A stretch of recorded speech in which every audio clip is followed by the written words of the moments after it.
We're rolling into week 8, and we're going to go game by game, matchup by matchup, and identify the must-start players and talk about everybody else. But before we do this, you need to drop your start-sit questions in the comment section below. I will answer them somewhere between 10 o'clock, midnight, tonight, Eastern time, maybe even later. I'll just run through all of them, help you guys out, help somebody else out if you can. Let's make this a community down there in the comment section. And before that, you need to click that subscribe button right now. We're using these videos like this one to help you set your lineups. On top of that, we go over the waiver wire extensively. Sunday night, a little bit on Monday, heavy on Tuesday, heavy on Wednesday. Deep diving all the trending waiver wire players, looking at the advanced analytics. There's a lot going on here. Plus, Ric Flair's watching. Don't disappoint him. Click that subscribe button. We're going to start off with the Green Bay Packers and the Jacksonville Jaguars. Running backs are scoring fantasy points on the Jaguars with ease. So if you're looking at Josh Jacobs, this might be the matchup to pull the trigger to do so. If you got other running backs to look at, a lot of you guys don't. You have to if you got a Josh Jacobs. But it could be a Josh Jacobs game here. Jayden Reed's questionable. Probably going to be out there, but don't rely on my doctor notes. Dubs, Wicks, Watson, carousel effect with the Green Bay Packers. Dubs runs a lot of routes. He gets a lot of snaps. He's safest, but the other wide receivers can get it on any given game. So something to look at there. If you're looking to hedge your bets, or if you're looking at a start-sit decision and you got a Packers wide receiver that's like a Wicks, a Bo Melton, or somebody like that, sometimes you just throw them in your lineup. Just see if they'll hit for you. That's something you could do. Tucker Kraft's that dude. One of the top tight ends in the league. Should see volumes in this game. Run backs. Looks like Etienne might be playing. He's questionable. Watch that. Tank Bigsby is going to get to work. And if it's split, it ain't going to be reduced too much. Brian Thomas Jr., I believe at this point you're just starting him in most games. You're just starting him unless you're absolutely jacked at wide receiver. But a lot of teams aren't jacked at wide receiver anymore. Christian Kirk's a guy that pops up with volume here and there, but this could be the matchup that pushes it. You're going to have some weird start-sit decisions with him. Detroit Lions, Tennessee Titans, and this is going to be an interesting matchup because teams have a hard time pushing fantasy production against the Titans, but the Detroit Lions are very good at that. We got Gibbs versus Monty. Amon-Ra, you're starting him no matter what. He could be going up against the 85 Bears. You're still starting him. And now you got the weird collection of misfit toys here. A-Rod, Khalif Raymond, and Tim Patrick to look at. Only if you're desperate. Run backs. Only player I really would even touch off the Titans is Tony Pollard. Calvin Ridley. We're watching the injury status with him. Tyler Boyd might sneak some opportunities here, but will it be enough to help you in fantasy? Something's got to run right for him. Ravens and Browns. Derrick Henry's the man. Zay Flowers is hurt right now. We're watching his status. Rashod Bateman's getting deep targets. He's a good guy to play the matchups with. He's hit in a bunch of weeks in a row, like 3 in a row right now. So it could be his down game. After all, it's against the Browns. But it could be him soaking up a little extra volume. But I'd be leery on him. But I'd also be looking at him if I'm wanting to shoot to the moon. Andrews versus Likely at the tight end spot there. Good luck with that. Run backs. Cedric, Tillman, and Jerry Jeudy are the wide receivers you're looking at for the Browns. Elijah Moore, if you really, really want to get exotic with it. Njoku's the man. He's going to be getting a lot of targets, but he's rostered in like 90% of leagues, so you already know that. We're all eyes on Nick Chubb. All eyes on Nick Chubb. I don't think a lot of people are going to start him. Some people will out of necessity, but all eyes on Nick Chubb because we are rooting for that guy. Colts, Texans. Stefon Diggs is going to be getting a lot of targets. When Nico Collins out, we already know that. Tank Dell is volatile. Joe Mixon's getting volume. He's been looking good, too, since he's came back from that injury. 64 fantasy points, technically like 65-ish since then. Run backs on the other end. We're watching Jonathan Taylor, seeing if he's coming back. Pittman Downs with Anthony Richardson back there. It's hard to want to start them, but many of you might have to. There's going to be some rough start-sit decisions with that. This is a matchup that could push production for one of those wide receivers. we could get a little extra production in the passing game in this matchup that could fuel that. However, I look for one of these wide receivers to at least do something. And when I mean do something, at least a good threshold of fantasy production. But when you're looking at all the other wide receivers you're looking at off your team, that still may not be enough for you to start a Pittman or a Downs, but you're still looking at that pretty hard because I do like the matchup here. I do think at a 46 over-under, considering what we got back here, I think that could push the passing production for the Colts a little bit more. You can get a little bit more out of them. But that's going to be a head scratcher for a lot of people. I bet you I get a lot of questions about those two wide receivers in the comments below. Jets, Patriots. This one's going to be a tight matchup. Forecasted to be a low-scoring game. Both teams run a lot of clock. We're looking at Drake May. He's had back-to-back QB1 weeks. Davante Adams versus Garrett Wilson. Can Davante Adams ascend? Is this going to be the week the Eagle flies? Tyler Conklin's been getting targets, a tight end to play around with. Breece Hall, because he's Breece Hall and you're always going to rock with him. He's been solid these last 2 weeks after a cold run. Run backs, you got those running backs there, Rhamondre, Antonio Gibson, and now Hasty. Pick your poison with that. But you're not excited about the Patriots running backs, especially with this matchup. Kayshon Boutte might start getting more work. He's starting to get more work already, but it might end up being more. Demario Douglas for the short game target share. Kendrick Bourne, you're watching him. You got some options here with the Patriots. Drake May spreading the ball around. You might get lucky with one of those players. But in most leagues, and when I say most leagues, because I'm talking about like the player pool of players that you probably have on your team, you may not be looking at those wide receivers. Eagles versus Bengals. I'm starting a lot of players in this game.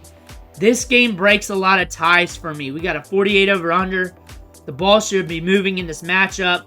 Of course you like Chase. Of course you like Higgins. Chase Brown's been explosive. If the pace is really moving, Zach Moss might fall over the goal line. Run backs. We know where the ball's going with Philly. Saquon Barkley, A.J. Brown, Devonta Smith. We know those guys are going to be rocking. We know where the ball is going. 48 over-under. This should be a fun one to watch. There is going to be somebody that busts on us. There is going to be somebody that doesn't turn up in the box score. But you're just chancing it with a lot of these players. Falcons and Bucks. And we got a lot of changes here compared to last time these guys played. And if Godwin and Evans was in, we'd be looking at a 50-plus over-under right now. We're looking at 46, which isn't too bad. Looking at the Tampa Bay Buccaneers, you got two carousel effects going on. You got a three-headed monster at running back Bucky, White, and Tucker. You're going to lean more towards Bucky and White because of them being incumbents in the offense and them getting that workload in the passing game. Tucker could hit if they get up on the Falcons. If that happens, could be getting those road dog touches up the gut. That could happen. If I had to pick between those three, it's between White and Bucky. I like Bucky the best, but I don't want to have bias towards that because White is very explosive in the passing game. But I think it could swing either way depending on the series and what's going on at that given moment. That's just how this team runs. And then we're looking at these wide receivers. Sterling, McMillan, Palmer.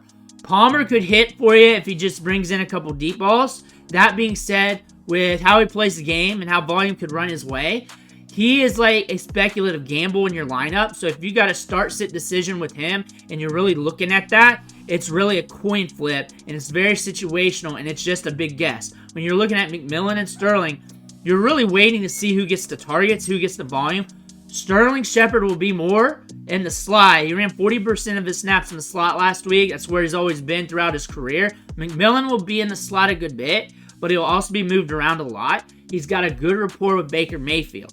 Either one of these two wide receivers could get it, and it could also slow down a lot when it comes to the passing rates per series. That being said, between those two, I like them both. Go with your preference, and you probably already have the one you want anyways. And starting-wise, it's just a gamble for this week. McMillan got 8 targets last week, so targets should be there for him.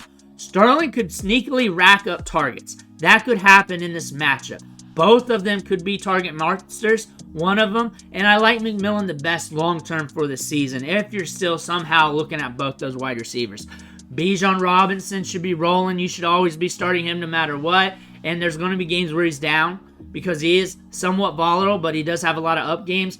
Kyle Pitts for a tight end. Runs a lot of routes, sees a lot of targets for the tight end spot, sees opportunity. Darnell Mooney hit against the Bucks last time they played. Same thing with Ray McLeod. Look for them to use Ray McLeod a little bit more compared to last week. He only had like 4 targets last week. Look for him to get 5+. Cardinals and Dolphins, Tua is back. We got question marks with Jalen Waddle and Tyreek Hill with this injury, so we're waiting on them. That could really impact both the Cardinals and Dolphins and the pace of play, the scoring, the output, fantasy production for all these players, because if both are out or one is out, that could slow things down. But if Hill's in there, that he's going to get targeted, he's going to get opportunities to get yards after the catch. It's going to be huge for him. If they're both out or one's out, look at OBJ, Malik Washington. Malik Washington, you're not starting, but you better watch him because he was a very good rookie coming out, a good prospect, an under-the-radar candidate that could hit on you. Pay attention to him. You don't have to pick him up in a traditional 12 or 10-team league, but watch him because he might be a name you're looking at here in a few weeks. Devin, Etienne, Mostert, right? We got a 3-headed monster here. Etienne getting most of the touches. He is a rocket. That could happen. He could go blast off. The other running backs, it's only if you're hurting. Trey McBride, he's a hands-down start. Marvin Harrison Jr., up and down production. Up and down production. I'm going to get a lot of start-sit questions with him. And again, he's volatile. And it really depends on how the game script runs, how those targets are looking, and if he can get targets in the end zone. Now we're looking at Bills and Seahawks. I'm starting a lot of players in this matchup. I'm starting Jason and Lockett as spot starts, gamble options. I'm just allowing that to break the tie, seeing what happens. No offense, if I've been hurting at the tight end spot and I'm looking at a tight end, if he's somehow on waiver still, I'm getting him. I'm rolling with him with DK being injured. James Cook versus Ray Davis. That is the matchup here at the running back spot for the Buffalo Bills. Of course, you're going to be looking at those running backs as spot starts. This is going to be a tough one for them. James Cook's going to get the volume. Ray Davis could cross the goal line. It could be up and down going forward for the rest of the season for these two running backs as they're splitting the work. Kenneth Walker, you're starting him no matter what. Zach Charbonnet could be a sneaky play. The Bills will give up fantasy points to running backs. Amari Cooper should run some more routes. More routes than last week, a higher route participation rate. Look for that to increase. And look for him to get a good clip of targets when he's out there anyways. So he might be a good gamble start for you. I mean, there's worse plays out there. And then Khalil Shakir and Keon Coleman. With Amari Cooper getting more opportunity by the week, they're just going to be bigger dice rolls by the week. So you're just really gambling with them. Shakir's the safer play. Keon Coleman's more of the upside play. Saints versus Chargers. And this one's going to be fun to watch. You got Chris Olave back from the concussion. Look for him to get funneled targets. Looks like Carr's going to be back, but we're still watching him. Bub Means versus Cedric Wilson. We're watching that. We're going to see what happens there. Run backs, J.K. Dobbins. Of course, he's getting the volume. That being said, always pay attention to Kamani Vidal.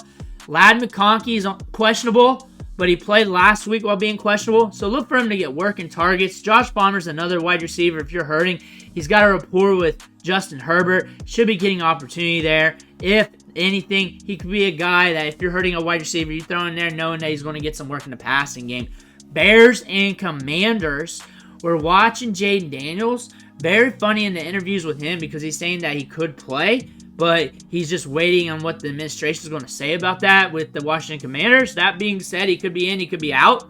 Watch that like a hawk. This game's vastly different if Jayden Daniels is in because it's going to be a faster-paced game, a lot more YOLO balls. But you're definitely starting DJ Moore if you got him because 5+ targets a game, low points 5 on the year, somewhere between 6 and 10, 8 and 10 usually. That's solid for a wide receiver, and you're chancing it from there. And teams can score, and passing against the Commanders pretty good, except for the Carolina Panthers. Romo Dunze, Keenan Allen. Dart throws with high upside, especially when you're looking at the quarterback spot, which we don't know. If you're looking at Mariota, you're just kind of questionable. But if you're looking at Jayden Daniels, that could push the game script, and that could push Caleb Williams to go more YOLO, to throw it more, to make this game blow wide open. So this is all on Jayden Daniels' shoulders right now, or could you say ribs? Brian Robinson versus Eckler. As always, Brian Robson good with the touches up the gut. Eckler, maybe some checkdowns there. That could pop for you. Terry McLaurin, still going to get some deep balls. The deep balls are better with Jayden Daniels. Chiefs versus Raiders. DeAndre Hopkins will play. I imagine it'll be something similar to Amari Cooper, but a little different probably with the targets. I imagine he's going to be worked in. Probably going to see a 30 to 40% route participation rate. Probably will see a couple targets. Probably will see some work to get you excited. Xavier Worthy, that pop gun wide receiver that you just start and hope and pray with. You don't have to. He's a top tier gamble wide receiver. He's either going to hit very good or just bust on you. And then you're looking at Kareem Hunt. Running backs hit on the Raiders. This is a good time, a perfect game to start Kareem Hunt. So have him in your lineups. This is the perfect game. If you haven't started him before and you needed more information, there you go. Travis Kelce. Of course, run backs. Jacoby Myers. Questionable. Will he be in? And if he's in, he's seeing targets. But the Chiefs are locked down on wide receivers. Trey Tucker. I like him better if Jacoby Myers is in. But what I always say about Trey Tucker, he's good for about 5+ targets. And if you're hurting to the point that you need 5+ targets, say you're in a 16-teamer, 14-teamer maybe, or deeper leagues where you're starting like 5-6 wide receivers, he's going to get probably 5+ targets a game. Low point's 4. He ain't going to ghost you. Alexander Madison, Alex Max, is probably going to get touches, probably going to rumble into about at least 10 fantasy points here, so it should be okay. Panthers and Broncos. A lot's going on here with the Panthers. You got Bryce Young back. You got Deontay Johnson out. Chuba's the only guy you can rely on from this team. He's the only guy. Xavier Legette, Jalen Coker. You're gambling with them. They should get some targets if there is targets from this offense because the Broncos are pretty shut down. Javonte Williams should roll. One of the other running backs should do a little something, and it could be Audric Estime because it's against the Panthers. And they could be up in this game a little bit, and they may roll with him just to get the juices flowing. That could happen. Cortland Sutton, he ghosted us last week. Probably not going to ghost us 2 games in a row. Troy Franklin, pay attention to him because he has been getting more and more work each week. He was a very fantastic rookie prospect. Cowboys-Niners. Very interesting matchup. We got the Cowboys here getting road dog in matchups. The Niners here losing Brandon Ayuk. And now we got Juwan Jennings out. Ricky Pearsall is going to get some run against the boys. Watch for Jacob Cowing. See what he's doing. Deebo Samuel should crush. He's questionable, but I believe he's probably going to be in. If not, Ricky Pearsall is going to get some work there. And you're going to see a lot of production going to Kittle. Jordan Mason's probably going to roll in this matchup with a lot of work. You're looking at the Cowboys on the run backs to their side. CeeDee Lamb getting volume, and it's like you're never going to bench him anyway, so you're starting him. Jalen Tolbert's a guy that's getting work, and he's going to hit in the right matchups. This isn't really the correct matchup on paper, but it could be an ugly game enough where he sees the right targets where he could surprise you a bit. Jake Ferguson, I imagine he's going to get a lot of dirty work underneath, and he could give you some fantasy production, but when you look at the tight end landscape and the start sits with tight end, most people are going to force it unless you're one of those fantasy managers that have 2 tight ends and you're getting that headache every week, even though tight ends are very, very, very volatile. Rico Dowdle is the guy to look at in the Cowboys backfield. I have a Dalvin Cook video coming out. Rico Dowdle is the running back to look at. I talk in circles a lot, so I might confuse you a little bit, or I talk you into going the other way. Rico Dowdle is the guy to go with. Dalvin Cook is more of a speculative play, a YOLO play, a stash if you want a stash, if you want to do that, among all the other stashes we were looking at. But Dalvin Cook, we're watching him like a hawk. If you want to start him, if you got the balls, I don't care. Just do it if you want. Have some fun with it. But Rico Dowdle's probably the guy you're looking at, getting the touches, getting some volume. And honestly, you're probably not looking at either running back. It's not an advantageous start here against the Niners. But maybe something pops off for you. But we got the Giants and Steelers here. 36 over-under. And we're always going to look at Malik Neighbors. This is an ugly matchup. He might get you a 10 spot, though, due to the volume. Wan'Dale Robinson might get those short targets. This could be the game where Wan'Dale Robinson keeps getting short targets, but it may not matter. The Giants might only score 6 points here. this might be one of those matchups where it's horrible and they're not scoring touchdowns, they're not moving the ball, and we're just laughing at Daniel Jones. This could be one of those matchups. Tyron Tracy, Devin Singletary. I lean Tyron Tracy in a dirty matchup like this, mainly because he has the athleticism to pop one. They're both going to be putting knives in each other's back when it comes to touches there. But I like Tracy better for the long term. I think a lot of people are getting very soured on Devin Singletary. Run backs, George Pickens. We all know this. We all know this from last week. He's getting funneled even more targets, and they're better targets. Najee Harris and Jaylen Warren, you have to look at this dichotomy. It's going to be a battle for snaps and touches now. Jaylen Warren's getting more work throughout the weeks since he's been back from injury. Jaylen Warren's a staple in this offense. They like to use these two running backs. They're both pretty stout and nuanced at football. That being said, you're watching both these running backs. Jaylen Warren's a good guy to pick up off waivers as a stash play. His upside is tethered to Najee Harris being on the field, so if something happens to Harris, Warren's upside goes up. That being said, when I look at this matchup, I think it's going to be very ugly for the Giants. I think Neighbors is going to be okay. George Pickens is going to get a lot of targets. I want to see Pickens and Neighbors get into it. Those are two guys that I can see get very mad at each other if they had a simple conversation about anything random, like the Titanic or something. I would really want to see these guys interact with each other. That's the main thing I want to see from this game. But those are the must-start, sneaky starts. Guys want to bench. Guys want to send to the moons from Week 8. Let me know what you think in the comments below. Make sure to hit that subscribe button on the way out. Thank you for watching. Catch you on the next video.